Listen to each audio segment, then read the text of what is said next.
Assalamualaikum warahmatullahi wabarakatuh. Salam sejahtera untuk kita semua. Perkenalkan, nama saya Aditya Prayoga Saifuddin. Saya merupakan salah satu dosen tetap di Politeknik Transportasi Darat Indonesia (STTD) yang berdomisili atau beralamat di Kabupaten Bekasi, Provinsi Jawa Barat.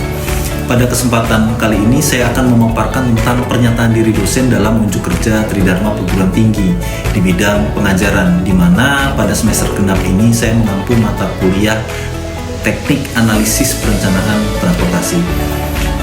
Mata kuliah Teknik Analisis Perencanaan Transportasi adalah mata kuliah wajib pada program studi Diploma 3 Manajemen Transportasi Jalan. Mata kuliah ini dipelajari pada semester 4 dengan bobot 3 SKS dengan mata kuliah prasyarat Sistem Tata Guna Lahan dan Transportasi.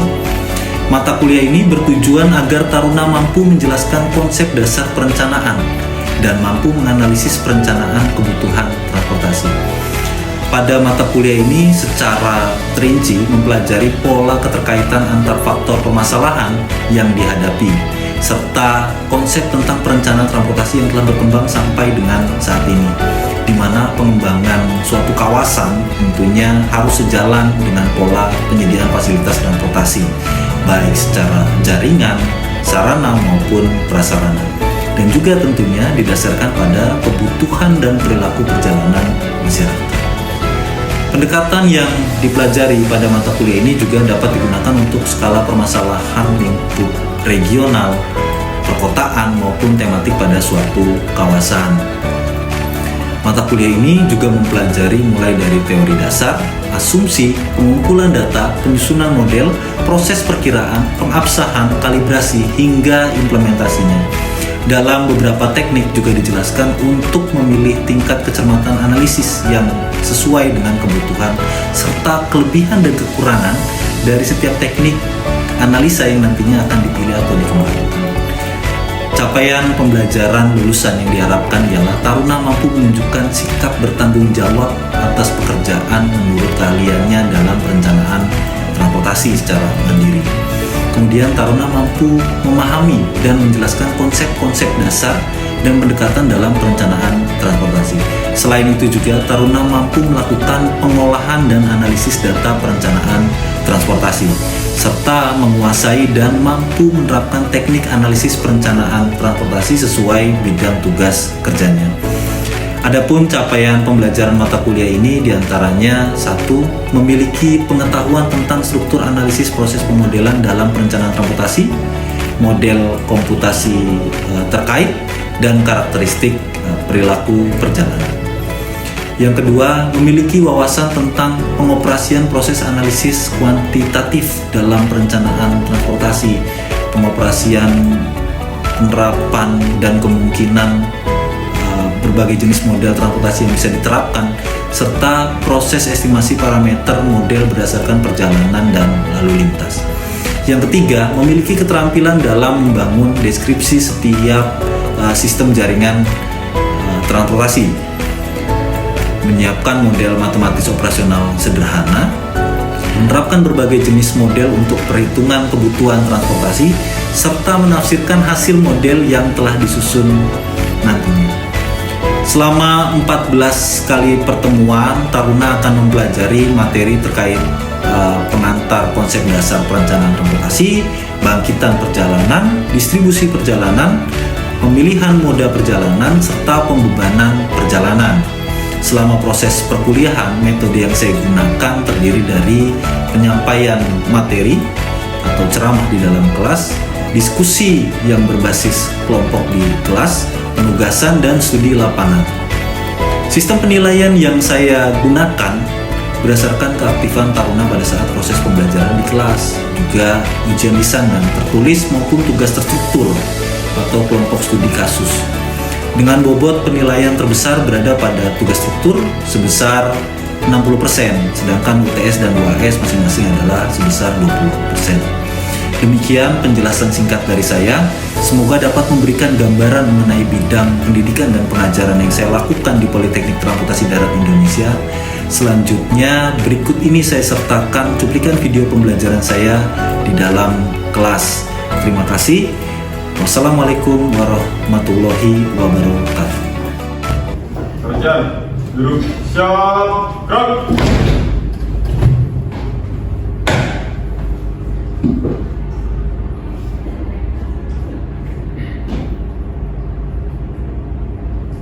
Lapor, kelas pilih 2017, jumlah 24 lengkap, siap mengikuti bulan. Lanjutkan.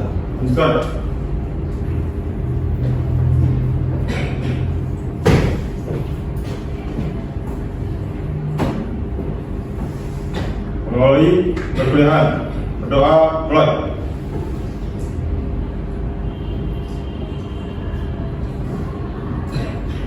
Selesai.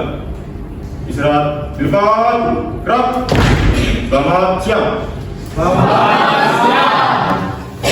Oke, selamat siang. Assalamualaikum warahmatullahi wabarakatuh. Salam sejahtera untuk kita semua. Jadi di hari ini kebetulan saya akan memberikan materi terkait dengan analisis distribusi perjalanan. Ya, di sini ada tabel urutan untuk perencanaan transportasi. Pertama dari bangkitan atau tarikan perjalanan atau trip duration. Selanjutnya ada distribusi perjalanan atau trip distribution, motois atau pemilihan moda, dan terakhir adalah assignment atau pembebanan perjalanan. Nah, di distribusi perjalanan, trip distribution, ini kita memiliki goals atau tujuan dalam analisa itu adalah membuat matrik atau matrik asal tujuan perjalanan, ya. Yang pertama itu. Kemudian selanjutnya ada desain ini juga sebetulnya berasal dari matrik. Oke, yang ada di dalam matrik kolom matrik dari zona 1 sampai zona 5 ini daerah asal, sedangkan 1 sampai 5 yang ada di atas ini adalah zona tujuan. Ya. Yang ada di dalamnya itu adalah perjalanan dari masing-masing zona. Kemudian yang paling kanan, ya, ini adalah total bangkitan perjalanan. Artinya total bangkitan dari zona 1, 2, 3, 4, dan 5. Sedangkan yang paling bawah ini adalah total tarikan dari zona 1, 2, 3, 4, dan 5. Di mana tidak harus sama antara besar tarikan dan besar bangkitan. Gitu ya. Di sini ada beberapa metode. Baik, di sini ada beberapa metode. Yang pertama dengan metode konvensional, ya, metode yang biasa kita gunakan. Kemudian ada juga dengan metode updating kode matriks yang lama, ya, itu juga bisa dilakukan. Nah, fokus dari pembelajaran di analisa distribusi perjalanan ini itu adalah bagaimana cara mengupdating kode matriks. Kenapa? Karena di metode konvensional ini sebetulnya sudah kalian pelajari pada semester sebelumnya di mata kuliah sistem tata guna barang. Untuk mendapatkan matrik kode saat ini, existing, kira-kira bagaimana cara? Survei apa? Interview, gitu ya.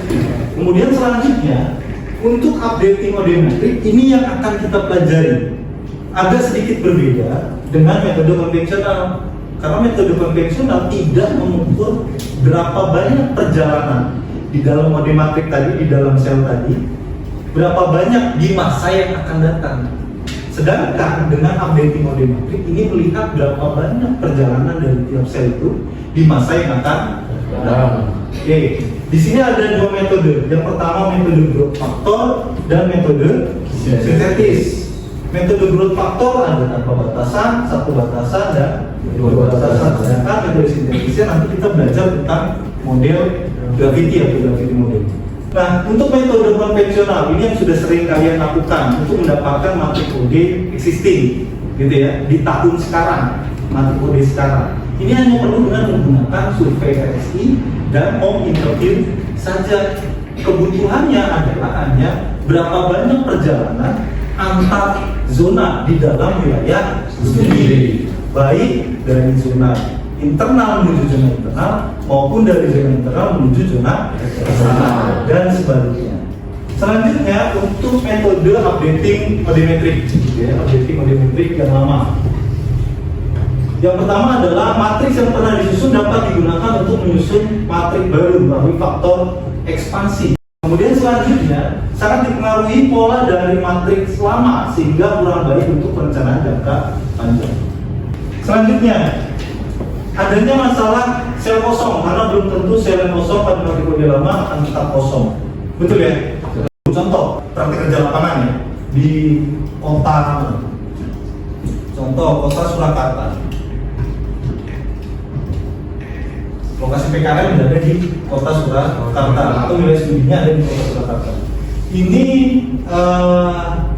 berada di tahun pelaksanaan PKL yang berada di tahun 2020, gitu ya. Tentunya pada saat pelaksanaan PKL ini sudah mendapatkan pola perjalanan kan? Pola perjalanan sudah, pola perjalanan dan karakteristik perjalanan sudah didapat. Sehingga di mana angka dari tiap sel itu, ya besarnya perjalanan, besar atau jumlah perjalanan dari tiap zona ini sudah didapatkan. Oke, betul ya? Nah, kalian datang di lokasi kota Surakarta, di mana kalian nanti misalnya akan melaksanakan PKL, contoh ya, let's say kita bilang 2025, kalian akan datang 2025. Sebetulnya kalian tidak perlu melaksanakan survei home interview lagi dan roadside interview, ya, tapi bisa melakukan forecasting dari matrik kode yang lama. Matrik kode 2020 ini bisa kalian forecasting menjadi matrik kode 2025 dengan menggunakan tadi apa? Metode drop faktor dengan persamaan regresi. Kemudian nanti dari tahun 2025 kalian berikan lagi untuk forecast tahun 2030 misalnya. Ini bisa juga kalian buatkan. Berarti dengan berbekal 2020 kalian sudah bisa mendapatkan pola perjalanan 2025 dan 2030. Selanjutnya kita masuk ke materi updating mode matrik lama dengan menggunakan metode growth factor tanpa batasan. Kita masuk ke metode yang pertama. Tadi kan di depan sudah saya jelaskan ya, ada beberapa metode tanpa batasan, satu batasan dan dua batasan. Kemudian nanti terakhir ada metode gradasi. Untuk metode tanpa batasan atau metode seragam atau dikenal juga dengan istilah metode uniform. Kenapa? Karena dia hanya menggunakan nilai pertumbuhan total dari wilayah studi. Jadi dia hanya menggunakan nilai E, di mana E-nya ini adalah nilai pertumbuhan atau pertumbuhan total dari wilayah studi. Jadi dianggapnya besarnya bangkitan, besarnya tarikan dari setiap zona menuju zona lainnya itu sama. Jadi bisa dikatakan ini kasar, paling kasar, metode ini paling kasar dan tidak disarankan untuk kalian menggunakan ini, gitu ya. Selanjutnya ada lagi metode updating mode matrik, gitu ya, dengan menggunakan metode satu batasan. Dengan menggunakan metode satu batasan ini, gitu ya, ini adalah terdiri dari batasan bangkitan maupun batasan tarikan. Di mana batasan tarikan itu adalah rumusnya TIB kecil dikalikan dengan EJ atau faktor pertumbuhan dari tarikan. Di mana faktor pertumbuhan tarikan tiap zona itu berbeda. Ketika kita menggunakan metode satu batasan origin constraint atau batasan bangkitan, rumusnya adalah TIB besar sama dengan TIB kecil dikalikan EJ. Yang dikalikan adalah nilai EJ di sebelah kanan. Kalau EJ itu yang paling bawah. Semua sel dikalikan ke kanan atau semua sel dikalikan ke bawah. Oke, metode ini saya langsung berikan contohnya ya, contoh perhitungannya. Kita ulang sedikit tadi dengan menggunakan metode uniform, metode seragam, metode tanpa batasan. Di sini benar-benar enggak, kita tidak diharuskan melihat nilai EI maupun nilai EJ. Saya jelaskan di sini. Ini merupakan matrik kode existing, matrik kode saat ini. Yang kita cari adalah matriks OD di masa yang akan datang. Untuk mendapatkan matriks OD saat ini, tentunya mudah dengan menggunakan metode konvensional tadi, apa? Survei maupun RSI jika dibutuhkan zona eksternal. Tapi jika hanya zona internal saja, maka cukup survei interview. Sebelum menuju ke sini, maka kita harus mendapatkan OI besar. OI besar adalah banyaknya bangkitan atau jumlah bangkitan di masa yang akan datang. Kalau ada OI besar, tentunya ada DJ besar. DJ besar adalah total tarikan di masa yang akan datang. Untuk mendapatkan OI besar ini, itu kita harus menggunakan persamaan regresi atau bangkitan perjalanan itu yang kemarin sudah kita bahas. Persamaan regresi dari suatu zona. Misalnya saya contohkan di sini sama dengan Y sama dengan A plus Y1 X1 plus B2 X2 plus B3 X3 dan seterusnya. Dengan menggunakan persamaan regresi ini atau model statistik ini, kita akan mendapatkan angka OI besar atau bangkitan di masa yang akan datang. Pak, bagaimana caranya untuk mendapatkan X1, X2 di masa yang akan datang? Kita gunakan rumus compounding faktor. Rumusnya adalah PT sama dengan P0 1 plus I pangkat M. Berarti tumpuannya adalah kita harus memiliki apa ini? Tingkat pertumbuhan. Seberapa besar tingkat pertumbuhannya? Di mana tingkat pertumbuhan ini kita dapatkan dari data series. Nah, untuk jumlah penduduk, jumlah kendaraan dan total pendapatan, ini kita memiliki data series. Tiap kota biasanya memiliki. Biasanya ada di dalam Surakarta dalam angka. Itu ada dari tahun ke tahun masih ada. Nah, dari situlah bekal itu kita bisa menentukan nilai I, sehingga nanti kita bisa memasukkan N-nya. Kita mau dengan apa? Gitu ya? Selanjutnya kita masuk ke metode satu batasan. Di sini ada terlihat kurang ya, saya zoom ya. Satu-satu kita bahas tentang metode yang origin constraint, satu batasan yang batasan bangkitan atau origin constraint. Ini menggunakan rumusnya tadi TID besar sama dengan TID kecil dikalikan TI.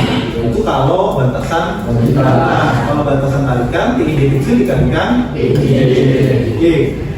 Contoh ya, ini matriknya masih sama seperti matrik yang tadi yang ada di uniform, tapi kita lihat nanti hasilnya yang ada di dalam sel ini itu berubah dan berbeda, sehingga metode yang digunakan untuk meramalkan atau memforecast matrik OD di masa yang akan datang sangat mempengaruhi besarnya angka yang ada di dalam matrik. Jadi ya, tadi dengan uniform di sini ada berapa? 8, 11. Di sini sudah terlihat ada berapa? 15. Cara perhitungannya adalah 10 dikalikan 1,5 sehingga didapatkan 15. Jadi satu baris A ini akan dikalikan dengan nilai EI. Satu baris B dikalikan dengan nilai EI. Nah, inilah satu batasan. Sehingga pada akhirnya dari batasan bangkitan atau origin constraint ini hanya mempertimbangkan ini menghasilkan bahwa nilai EI-nya adalah 1,5. OI besar dengan OI kecilnya sama karena bosnya ini batasan bangkitan. Sedangkan kalau batasan tarikan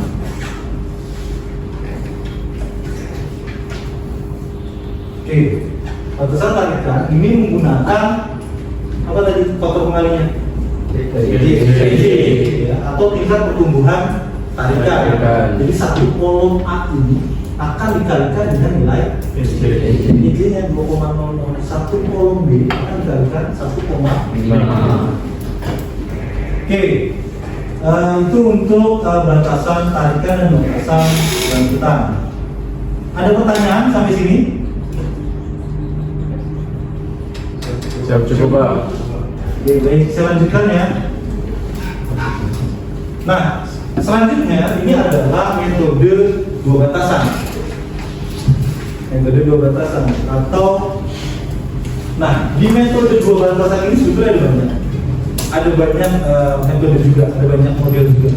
Ada yang dengan average, ya. Kemudian ada juga dengan rata-rata, kemudian juga average atau rata-rata, kemudian ada Detroit, kemudian ada Tunes, dan ada rata. Oke, kita pelajari dulu dengan metode yang dua batasan, metode average dua batasan. Oke, rumusnya adalah TID besar sama dengan TID kecil dikalikan E, di mana E-nya ini adalah EI ditambah EJ dibagi 2. Kenapa? Karena average rata-rata. Jadi dianggapnya pertumbuhan bangkitan selaras dengan pertumbuhan tarikan. Oke.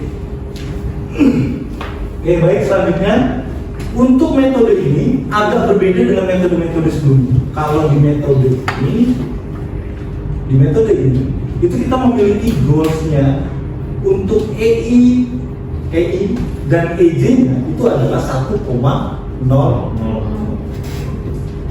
Jadi selama belum mendapatkan tingkat pertumbuhan bangkitan EI dan EJ-nya belum 1,00, maka akan terus dilakukan perhitungan seperti ini atau biasa disebut dengan iterasi atau pengulangan. Jadi terus diulangi sampai mendapatkan nilai keseimbangan antara EI-nya dengan EJ-nya itu 1,00. Oke, saya langsung masuk ke contoh soalnya lagi. Oke, kita lihat ke sini. Nah, dengan menggunakan metode average ini, metode dua batasan rata-rata, tadi ingat goalsnya adalah EI dan EJ-nya harus sama rata-rata ya, dianggap sama. Jadi harus 1,00. Ini sudah selesai atau belum? Belum. Kenapa? Karena EI dan EJ-nya belum 1,00. Maka perhitungannya harus dilanjutkan, iterasi selanjutnya, pengulangan selanjutnya. Rumusnya adalah TID besar sama dengan TID kecil dikalikan E, di mana E-nya itu adalah EI ditambah EJ dibagi 2. Oke, berapa rumus besarnya perjalanan di masa sekarang? Dari A ke A? 10. EI-nya berapa? 1,5 ditambah 2,0 dibagi 2 berapa? 10 dikali 1,75 sehingga didapatkan 17,5 atau 18. Inilah dapat nilai 18. Oke, selanjutnya kita masuk ke iterasi kedua. Boleh ya, maju satu ya? Ya. Oke.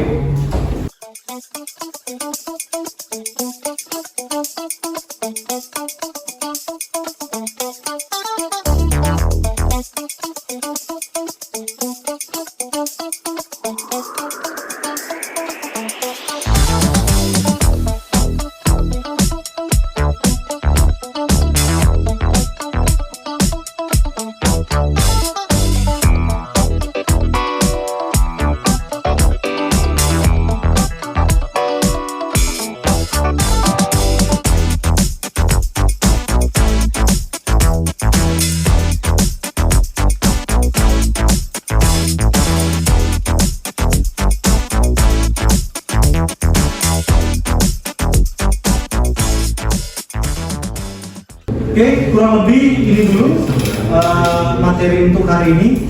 Kita sampai dengan metode dua batasan average, rata-rata antara EI dengan EJ. Untuk pertemuan selanjutnya kita ada metode Detroit, Urnas, Pratar, dan Grafik. Jadi masih banyak perjalanan menuju Roma. Ya, kurang lebih itu dari saya. Ada pertanyaan? Baik, terima kasih. Saya akhiri. Bila terima hidayah. Wassalamualaikum warahmatullahi wabarakatuh. Waalaikumsalam.